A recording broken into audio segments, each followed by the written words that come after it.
Welcome my YouTube channel.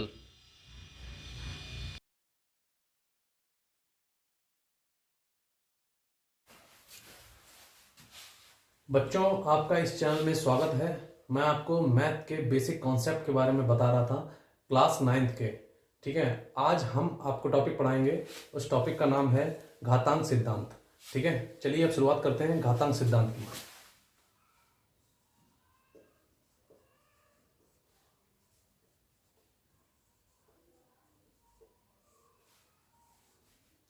ठीक है, घातांक सिद्धांत। देखिए, घातांक सिद्धांत में कई सारे नियम हैं। हम एक एक नियम को एग्जाम्पल के साथ पढ़ेंगे। ठीक है, उदाहरण सहित। पहला घातांक सिद्धांत हमारा क्या है, इसमें हम एक अपना बेस ले लेते हैं ए। एक बेस हम इसमें यूज करते हैं ए। ठीक है, इसकी पावर हम मान लेते हैं बी है। ठीक है, और एक बेस हमारा इसमें उसमें भी ए रहेगा। ठीक है, उसकी पावर मान लेते हैं हम सी। ठीक है, अब अगर हमारे बेस दोनों के दोनों किसमें है, मल्टीप्लाई में है, गुणे में है, तो आपको पता है घातांक सिद्धांत के नियमानुसार दोनों की दोनों घातें जुड़ जाती हैं। दोनों की दोनों घातें जुड़ जाती हैं, तो एक ही घात हो जाएगा b प्लस सी। ठीक है, एग्जाम्पल के साथ देख लेते हैं इसको। जैसे कोई संख्या है जो हमारे, ठीक है, जो हमारे बेस की तरह यूज हो रही है 2। ठीक है, इसके ऊपर पावर है 3, इसकी घात है 3। ठीक है, अगले में देखिए बेस सेम रहेगा 2, इसके ऊपर पावर रहेगी मान लेते हैं 4। ठीक है ना, ये पॉइंट का निशान है, इसको हम गुणे का निशान बोलते हैं। ठीक है, जब दोनों बेस समान है तो घातें क्या हो जाती हैं, जुड़ जाती हैं। 3 प्लस 4, 2 की घात कितना हो जाएगा, 7। ठीक है, आप इसे सॉल्व कर सकते हैं आगे।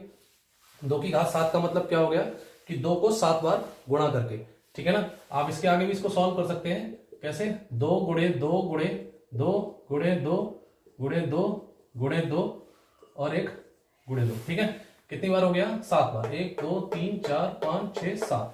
ठीक है, आप इसको कैलकुलेट कर लीजिए। 2 2 2 जा 4, 4 2 जा 8, 2 जा 16, 2 जा 32, 32 2 जा 64, 64 2 जा 128। ठीक है ना, इस प्रकार से इसका आप मान निकाल सकते हैं। ठीक है, अब देखिए दूसरा नियम क्या है। दूसरा नियम ध्यान से देखिए। इस पहले क्या था, आपका बेस दोनों के गुणे में थे। दोनों बेस किस में थे, गुणे में थे, मल्टीप्लाई में थे। इस बार आपके बेस हैं क्या है, आपके भाग में है, कह सकते हो डिवाइड में है। अगर बेस आपका डिवाइड में है, बेस आपका डिवाइड में है, तो आपको पता है घातें क्या हो जाती हैं, आपस में घट जाती है। घातें क्या है, आपस में घट जाती हैं। इस नियम को भी समझ लेते हैं एग्जाम्पल के थ्रू, उदाहरण के साथ में। देखिए, अगर कोई बेस आप ले लीजिए, मान लिया आपने 3 ले लिया। ठीक है, उसकी पावर ले लीजिए, घात ले लीजिए 9।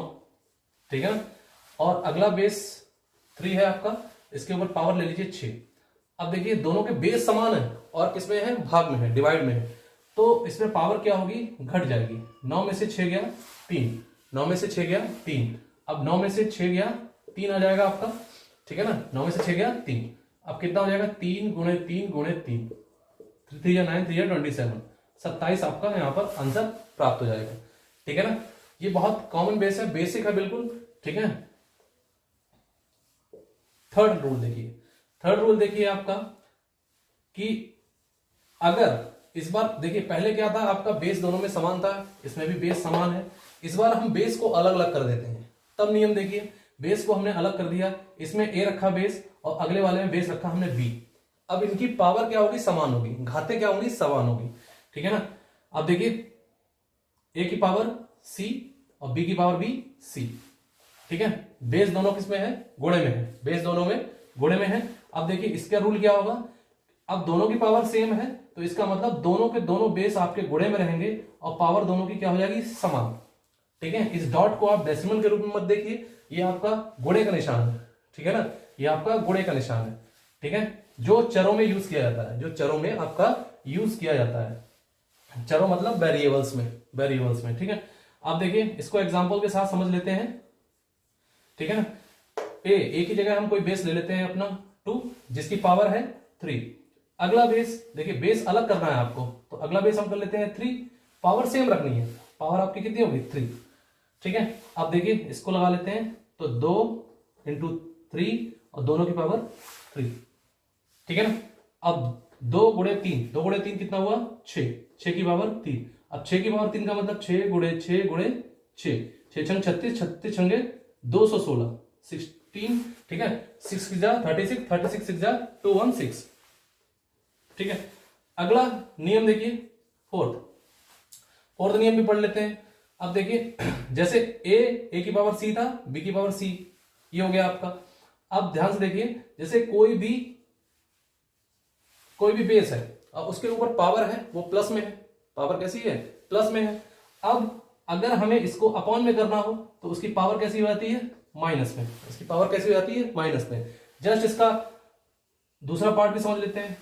अगर आपकी पावर पहले से ही माइनस में है, अब आप इसको अपॉन में लिखेंगे, मतलब बटे में लिखेंगे, तो इसकी पावर कैसी हो जाएगी प्लस, ठीक है। ये आपके 4 नियम है। इसका उदाहरण देख लेते हैं, आपका एग्जांपल, इसका एग्जांपल आप देख लेते हैं।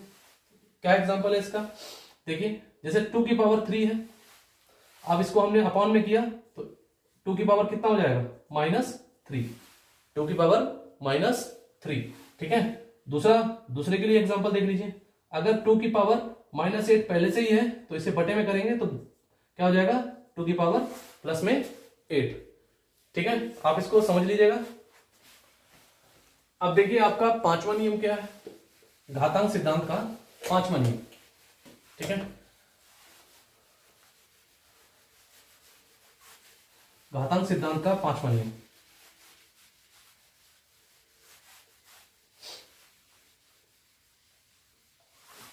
ठीक है। अब देखिए 5वां रूल क्या है। 5वां रूल देखिए, अगर किसी की घात के ऊपर घात है, देखिए ध्यान से, ये नियम भी बहुत लगता है, ठीक है ना, 9th में भी 10th में भी 11th में भी। ये बेसिक रूल है, बेसिक नियम, बच्चों को बेसिक ही समझ में नहीं आता है, मेन चीज है, ठीक है ना। मैथ्स लगाते हैं उसमें उनका बेसिक ही कमजोर होता है, जिससे वो आगे की ओर अपने सवाल को नहीं बढ़ा पाते हैं, ठीक है। अब देखिए अगर पावर के ऊपर पावर है, घात के ऊपर घात है, तो क्या हो जाएगा आपका, उन दोनों घातों में आपस में गुणा हो जाएगा। सीधा नियम है, उन दोनों घातों में आपस में क्या हो जाएगा गुणा हो जाएगा, ठीक है। तो ये आपके 5 घातांक सिद्धांत के रूल हैं, ठीक है। जिसको हम घातांक सिद्धांत को हम इंग्लिश में क्या कहते हैं, ठीक है, प्रिंसिपल ऑफ एक्सपोनेंट, ठीक है। शॉर्टकट में आप एक्सपोनेंट रूल भी कह सकते हैं, ठीक है ना, प्रिंसिपल ऑफ एक्सपोनेंट, ठीक है। देखिए इसका उदाहरण लेते हैं। इसका उदाहरण आप ले लीजिए, जैसे 2 की घात 3 है और उसके ऊपर भी एक घात है 4, उसके ऊपर भी एक घात है 4, ठीक है ना। तो देखिए, तो घातों का आपस में गुण, ठीक है। तो 3 चक्कू 12, 2 की घात 12। इसी प्रकार से आप इनका गुणा कर सकते हैं, 2 गुणे 2 गुणे 2 गुणे 12 बार, और कैलकुलेट करके आप इसका आंसर लिख सकते हैं, ठीक है। ये आपका हो गया घातांक सिद्धांत के सारे नियम, ठीक है ना। ये घातांक सिद्धांत के आपके सारे नियम हो चुके हैं। अब देखिए, आइए आपको मैं एक महत्वपूर्ण टॉपिक के बारे में बताता हूं, ठीक है ना। कई बच्चे उसमें कंफ्यूज होते हैं बहुत। देखिए,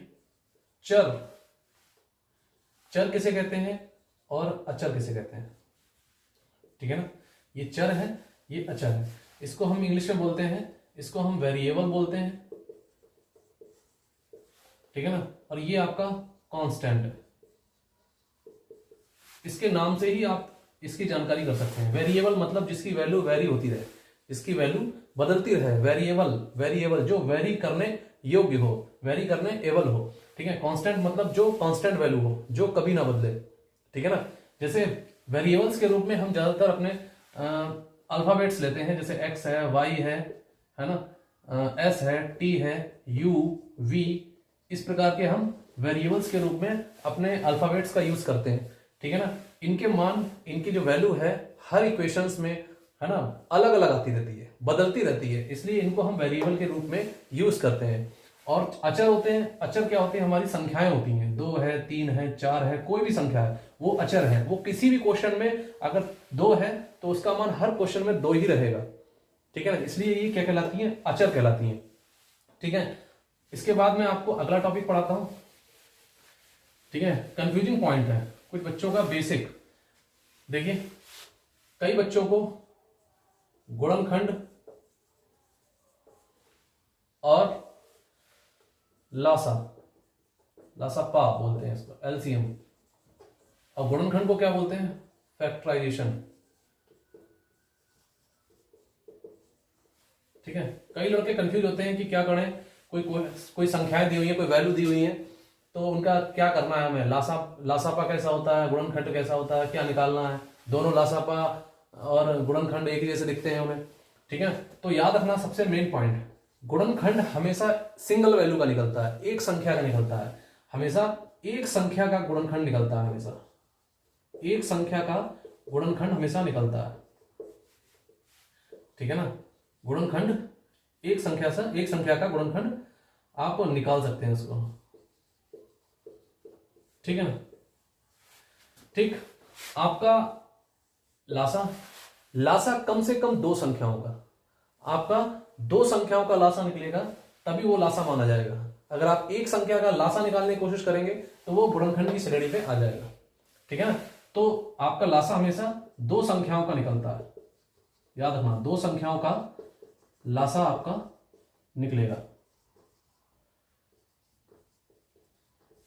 ठीक है ना, दो संख्याओं का लासा निकलेगा। देख लीजिए, इसका एग्जांपल बता दे रहा हूं। आप अगर संख्याओं का लासा निकालना चाहेंगे, जैसे 24 और 36 का गुणनखंड करेंगे, 24 और 36 का गुणनखंड करेंगे, और हम 24 और 36 का ही क्या निकालेंगे, लासा। ठीक है, इसको हम एलसीएम बोलते हैं। अब देखिए, इसका गुणनखंड निकालेंगे तो इन दोनों को अलग अलग निकालने की जरूरत है। 24 के गुणनखंड कीजिए। ठीक है, 2 1 जा, 2 2 जा, 2 6 जा 12, 2 3 जा और 3 1 जा। तो आपके 24 के गुणनखंड कितने आ गए, देखिए 2 गुणे 2 गुणे 2 गुणे 3। ठीक है ना, अब अगला 36 का निकाल लेते हैं।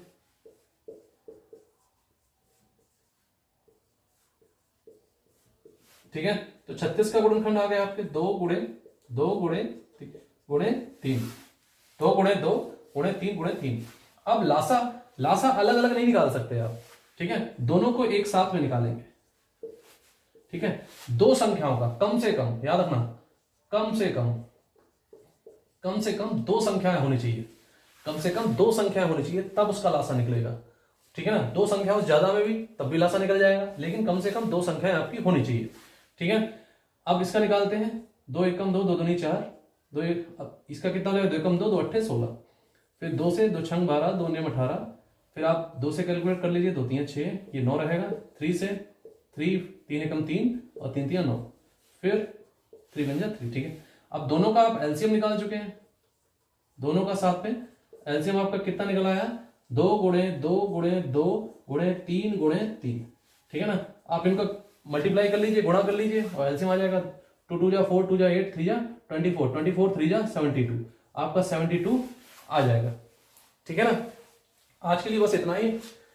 अगली वीडियो में मैं आपको परमेय और अपरमेय में अंतर समझाते हुए उनको पूरा एक्सप्लेन करके बताऊंगा। सभी बच्चे मुझसे जुड़े रहें, मेरे चैनल को सपोर्ट करें और सब्सक्राइब, लाइक, शेयर सभी करें। अपने उन दोस्तों को भी करें जो मैथ्स में कमजोर हैं, जिनका बेसिक बहुत कमजोर है। बच्चे 11th 12th बीएससी में तक पहुंच जाते हैं, लेकिन उनका बेस कमजोर होने की वजह से वो हर जगह हिचकिचाते हैं और मैथ में हमेशा कमजोर रहते हैं, और इसलिए वो मैथ को बहुत डिफिकल्ट सब्जेक्ट मानते हैं और वो उस मैथ में मतलब नापसंद करते हैं मैथ को। ठीक है, तो बेसिक जिनका मजबूत रहेगा उनको मैथ हमेशा पसंद आएगी। ठीक है, वीडियो को लाइक, शेयर, सब्सक्राइब करें।